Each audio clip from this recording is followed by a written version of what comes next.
Hai Pets, kembali lagi di episode 2 Belajar Public Speaking dari nol. So, hari ini aku bakal ngebahas terkait kenapa banyak dari kita ketika tampil itu merasa grogi, gemeteran, bahkan suaranya pun kadang terdengar gemetar. So, hari ini aku bakal bahas tuntas kenapa hal itu terjadi dan apakah itu adalah hal yang normal dan wajar dirasakan ketika seseorang pengen tampil depan banyak orang. Jadi gini teman-teman semuanya, ketika kamu merasa grogi, itu adalah salah satu tanda bahwa kamu peduli. Kamu akan tampil di hadapan banyak orang dan kamu memikirkan satu kejadian buruk yang mungkin terjadi. Misalnya, kamu takut penampilan kamu kurang maksimal, kamu juga takut ketika nanti kamu ngeblank gimana, dan tentu masih banyak hal yang kamu pertimbangkan agar penampilan kamu lebih maksimal. Dan tentu perasaan grogi, gemetar, dan mungkin suara kamu gak stabil yang normal banget. Apalagi ketika kita baru pertama kali memulai untuk ngomong depan banyak orang.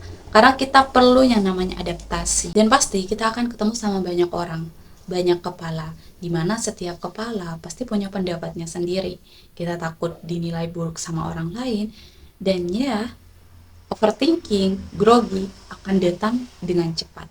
Namun yang bisa aku sampaikan di sini untuk teman-teman yang ada di fase merintis untuk bisa public speaking, tetap lanjutin. Karena untuk bisa belajar public speaking bukan dalam jangka yang sangat-sangat pendek.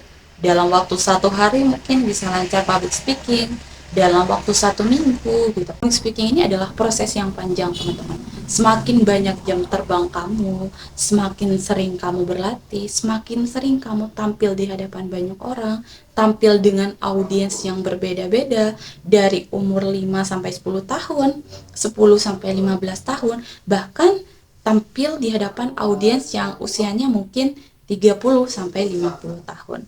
Nah, dari experience tersebut itu akan dikumpulkan dan menjadi data di dalam otak kamu bahwa kamu sudah punya memori atau ingatan-ingatan yang bisa nanti kamu praktekkan lagi ketika bertemu dengan audiens yang mungkin dari rentangan usianya itu hampir sama.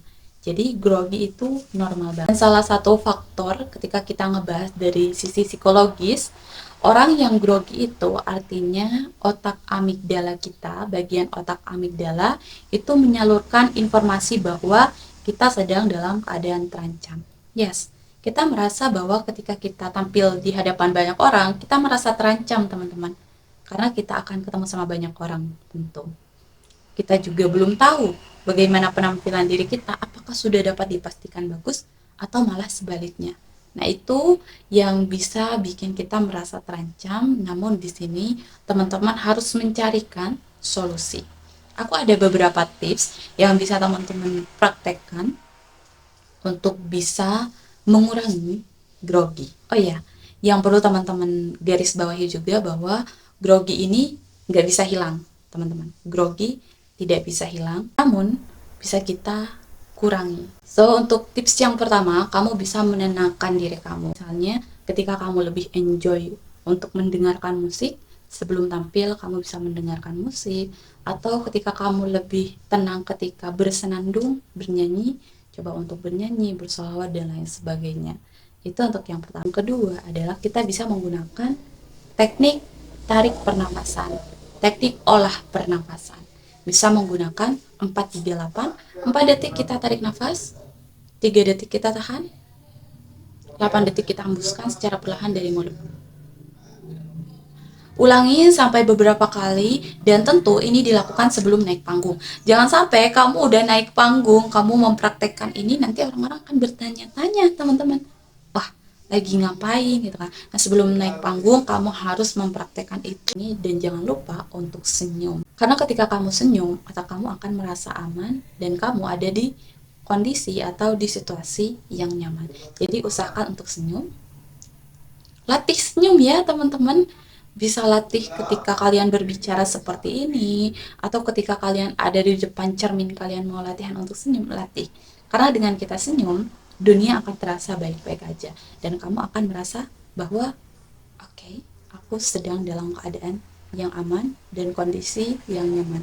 Begitupun dengan audiens, mereka akan merasa bahwa wah, sepertinya Kak Nur ini udah siap banget.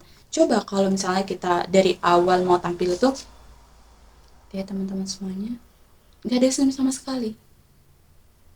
Fungsi dari senyum itu untuk menyalurkan energi negatif menjadi energi yang positif. Dan tentu ini bisa menghadirkan energi positif juga bagi audiens yang melihat dan juga mendengarkan. Jadi senyum itu penting banget. Apalagi ketika kamu akan berbicara, bisa menggunakan smiling voice. Berbicara dengan senyum. So, itu beberapa hal terkait grogi, nervous, dan juga gemeteran.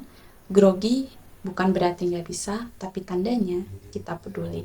Jadi buat kamu yang mau merintis belajar public speaking, pantengin terus sampai episode terakhir. Semoga bermanfaat. Kalau kamu suka video ini, jangan lupa like, komen apapun yang mau aku bikinin videonya nanti, dan subscribe biar aku lebih semangat lagi untuk kontennya. See you next di episode ketiga.